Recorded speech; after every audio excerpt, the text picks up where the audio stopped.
Welcome to Quack&Co, the board game channel where every video is 10 minutes or less guaranteed. Or double your money back. And today we want to have a conversation about game length. When it comes to ISS Vanguard, we're probably about 40-ish hours into roughly the process of playing, which includes setup, breakdown, remind yourself of some of the rules, play through both the ship phase and the story phase, the exploration phase. And you were posing an interesting conversation for this Just the Tip Tuesday. You know, what is time management like for you when you sit down to play a campaign game? You know, does it involve bringing all the things out, saving the game, leaving it out on the table? How much time should you say is available for you to play this game? How far are you going to get to go? Yeah, so our goal here is to, from our perspective, give you a sense of what ISS Vanguard actually honestly takes in a two-player setting, in a solo setting, and what we think it might take when you bridge out to maybe a four-player experience. Yeah. The back of the box is not necessarily the most helpful. It's 2 to 4 hours. That's 20 plus missions at about 2 to 4 hours each. So anywhere from 40 to 80 hours. In our experience, our campaign probably would have bridging on that 80-hour mark. Yeah, probably so. But let's talk about the actual core length of the game. So there's two main phases. Yeah. And really you should resolve both phases during the course of play. You should. You should, in my opinion, you should set yourself up not here.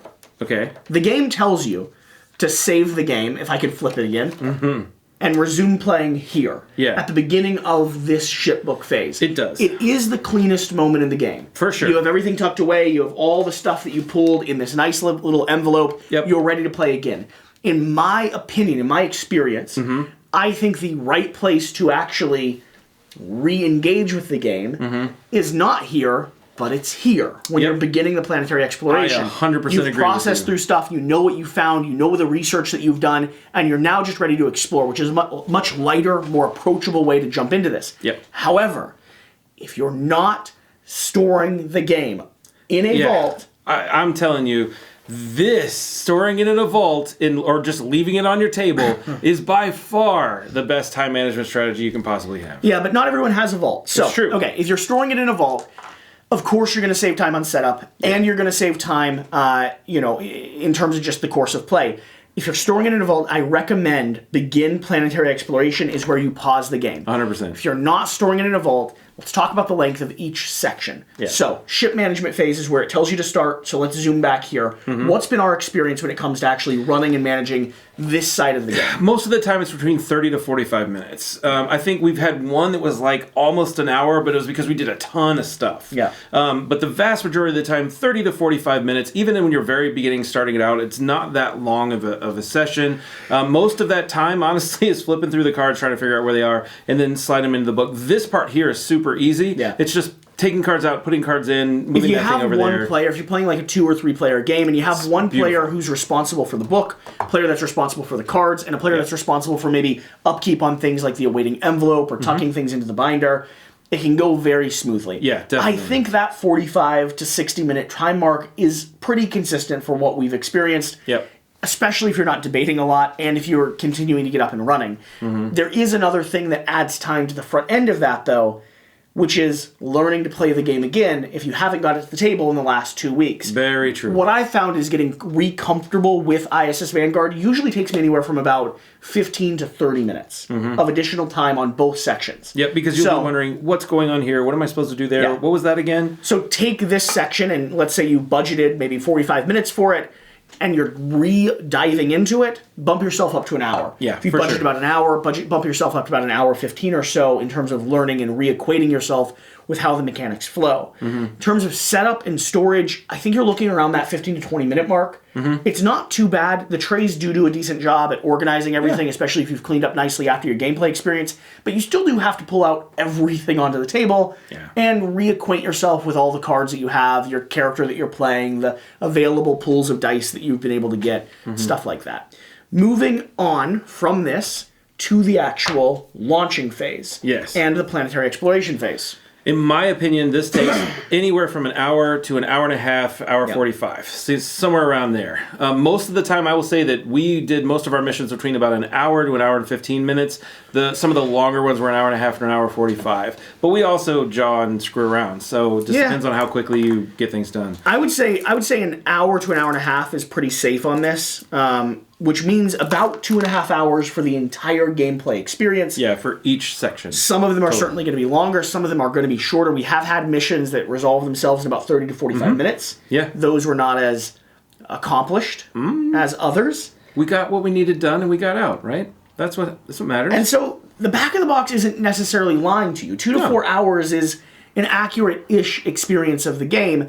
But I do think that it leans a little bit closer to that maybe 2.5 hour mark when it comes to the actual sit down and gameplay, or 3 hours if you have to go through a process of either teaching or setting up before you're actually playing. If you have to set up for that particular one, you're definitely going to be in that 3 hour mark, I would say. Yeah. What other things should people keep in mind when it comes to actually running or following the game system? In a solo experience, I think the game actually gets bogged down more than I would prefer. You're running not only all the rules and all the bindings, you don't have any debate between players, but you got to go back to the cards, you got to go back to the book. There's a lot of table space that's going to be taken up. This is a huge game, yeah. And so I think 2 players for us has really been a sweet spot. I have played ISS Vanguard before solo, and I missed quite a few things. Yeah, I do believe that you're right. I think 2 players is probably the sweet spot on this. I think if you're adding a 4th player, it's probably going to make it a little bit longer than it needs to be, because there's just a lot going on when you're on this ground phase here, and people trying to figure out what's the right move, and you might get a little bit of captaining happening there as well. Where one person's just saying, "Here's this, you should do this, you should move there, don't forget to do this." If someone's paying more attention to the game than you are, they probably can tell what should be done better than you. Yeah, probably so. Other things that people should pay attention to when it comes to like the time of ISS Vanguard. Is this a campaign game that you think needs a vault to justify playing? Or is this one that could reasonably be gotten to the table without necessarily having a vault? Yeah, I think because of its unique save system concept, you can actually do it without having a vault. I say it massively benefits from having one. Don't get me wrong, because I really believe we save a lot of time by leaving some stuff just out in here, and we just pull things back and forth. So I think we probably save 15 to 20 minutes that way. I'd say so. And then if we were putting literally everything away and bringing it all back out again, it could definitely take more time. It doesn't need one, but I think it definitely would benefit from it. I'd agree. I don't think this has to have a vault. Yeah. I think it helps, but I think a vault always helps. But I think this is a game that does do a good job at thinking about the fact that you're going to store it. Yeah. Outside of that, should someone try to play, like if they're going to get this to the table, is it worth getting it to the table for a 3-hour period? Or should they aim for like 2 campaigns, like 6-hour block of time? Honestly, for me, I think especially if you don't have a vault, you should definitely do a 6-hour session. Like do two different sets. So instead of like once a week, play 1 3-hour session with their game group, or once every other week, play 2 sessions, but have it be a longer period of time. You advocate for a longer session? I would advocate for a longer session, because then you don't have to worry about just cleaning everything back up again and then bringing it all back out, because you're going to but you're going to use some of that setup time, so you're probably going to spend a good 30 to 40 minutes getting back acquainted with everything while you're setting it back up, trying to get through all the different things. Yeah. It's so much faster running that second game after you've played the first one, even if you've waited 2 weeks or whatever. I completely agree. I think the game experience, not only the time and the management of it and saving yourself time when it comes to rules upkeep and stuff like that, but also just the fun of it is really enhanced by playing multiple sessions in a row and not pausing in between every single one. For sure. There are things that get lost. There's things that you forget. There's storylines that kind of have trails that don't follow through quite as much unless you're paying close attention. Yep. Where some other games really hit you over the head with it. ISS Vanguard is more subtle in terms of the storytelling and what's actually happening on the table. Yeah, I agree. And so I'd highly recommend getting a big block of time to play this. For sure. So, with that, you now have to decide if this is a game that you want to actually get to the table. Do you think it's one that you can? And let us know if you are. We will see you next time. See them on another video. video. When you're back there.